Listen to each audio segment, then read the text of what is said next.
Hi, Lou Manzo here with you again. Hope that you and your family are doing well as we enter another week of practicing our social distancing and this isolation that we find ourselves in. Today is Monday, April 27th, and I wanted to just spend a few minutes talking directly to you today about some of the economic issues and the fiscal aspect of what we're facing. Clearly, there's two very definitive sides to this crisis: the health crisis and medical crisis, which we are obviously focused on to ensure that we get this pandemic behind us uh, as quickly as possible and be able to deal with the ongoing dealing with what will be a coronavirus going forward, just like it would be any of the other flus that we deal with. And hopefully in a year and two and three, it will be in that same category.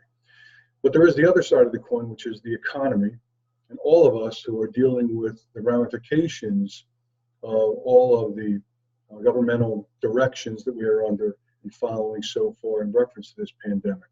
So I wanted to talk to you a little bit about those things today and talk straight to you about it, tell you what my insight is, and also, reaffirm some of the resources that we've been talking to you about in the updates that you're getting from me on a regular basis. I also want to, as an aside, thank you for your feedback on those updates. I get a generous supply of email responses to just about every update, some with great questions, some with great insight, and I appreciate all of it, so keep it coming. So the first thing I want to address from a fiscal perspective is our own local property tax situation, which is, there's been some questions about that directed to me over the last week or so. May 1st is the due date for the next quarterly payment of property taxes. And as you may have seen me written in the past in one of these updates, we have no authority over the process of whether it's deferring, changing, adjusting, amending, stopping altogether the property tax collection that's in place. We are simply the collecting agency at the local level. We collected those taxes for all the other entities, the schools and the county and everybody else that gets the piece of the pie that is our property taxes. So we have no authority over that, and based on everything that's coming out of Trenton, clearly that payment is still due, and the only jurisdiction in that world lies in Trenton, in the hands of the governor and the legislature. And until further notice and until there's any adjustments, we obviously all have to pay our property taxes. That being said, one other thing that the governor has instituted just recently, and you might have seen this in the news a couple of weeks ago or almost a month ago now, is that he froze the homestead rebate program. And that's an unfortunate situation, but I think we all do understand that based on the greatly decreased revenue stream that's coming into the state right now, and for all of us dealing with that same thing, the state has to pay bills also. So they've frozen the homestead rebate. That will not be applicable to your May 1st property tax payment if you've been able to enjoy that in the past.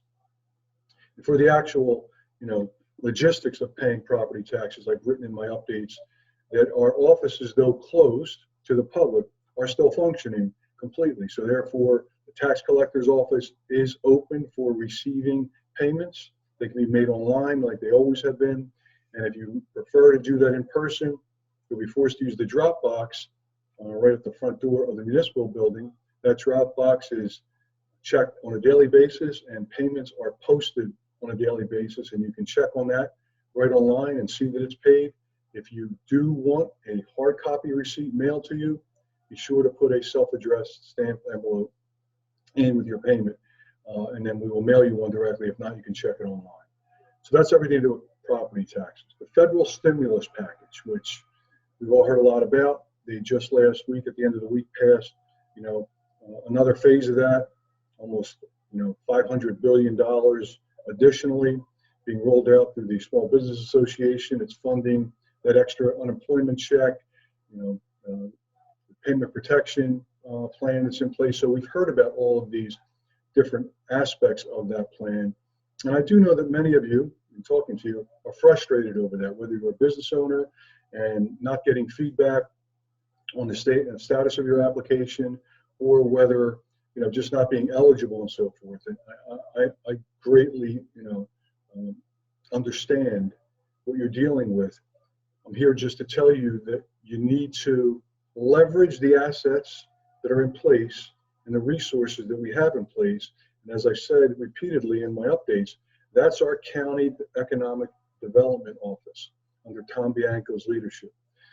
I have referred people to him directly that he's helped and directed, whether it's an unemployment check or status, or even one of the loan statuses that a business owner might be interested in, and what you're eligible and what you're not eligible for. Please call them directly. The number directly to the county office is 856-384-6930. Again, 856-384-6930. Speak to either Tom or someone in that office, and they can help you with anything to do with the federal stimulus package. Today, this afternoon, just recently, a couple of hours ago, the governor held another press conference.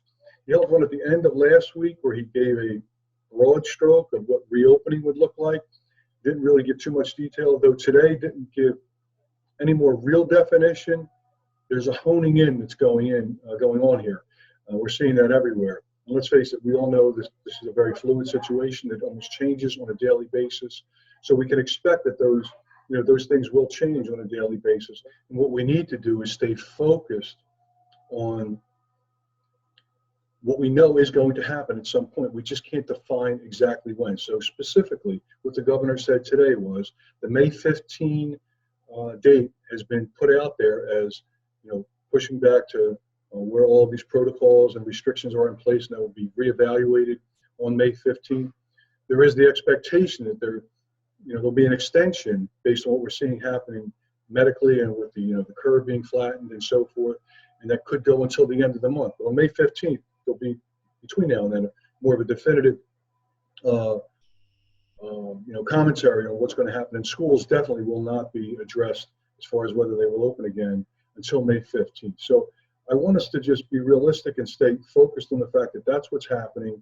Understand also that this will be a progressive rollout. It isn't going to be just switching a light switch or flipping a switch, as has been said. It's going to be more of dialing it back up, and there will be non-essential businesses that we phased in that are considered safe, where we can still practice social distancing, and the ones that are not essential and where there is more risk. For example, baseball games and concerts will probably be at the rear end of the dial back in, and hopefully we can get there soon, but that might not be in the first phase, clearly. And the frustration that I hear from constituents and residents about the lockdown, I'm not going to get into the argument over should have, could have, would have. If they didn't do it, what would have happened? That's water under the bridge. Steps were taken, addressing the medical issue first, and here's where we are. So where are we going from here, and when is it going to happen, and what can we expect? We're hearing and seeing other states beginning to implement their reopening process. But I also want to temper our expectations here. And there's a very good reason why tempering those expectations is important. And no one wants us to get back to normal and reopen our economy more than me, trust me. And we have voiced that opinion to our leadership at the state, because that's really who's making the decision for us here in New Jersey. Voiced it repeatedly in conjunction with the medical aspect of this, but then said, what is the plan going to be? What does it look like? Here's what our opinion is. Here's what I'm hearing. So those opinions are being voiced directly to the people making the decisions, but we must recognize that it's different here than it is in other parts of the country. And I know, that's the obvious, but let me just give you some numbers, and this is as of today, the 27th of April. Nationwide, so on a national basis, there's nearly 1,965,000 positive cases so far of the COVID-19 virus. 400,000 of them, so about 40%, are in New York and New Jersey. From a death toll perspective, there's been about 55,000 deaths nationwide, tragically, to this virus. 28,000, more than half, are in New York and New Jersey, 6,000 in New Jersey. So when we think about that and the proportionality of New Jersey and New York as a hotspot, those numbers speak for themselves.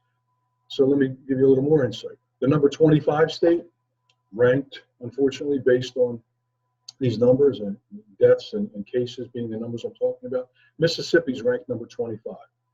They have 5,900 cases with 227 deaths.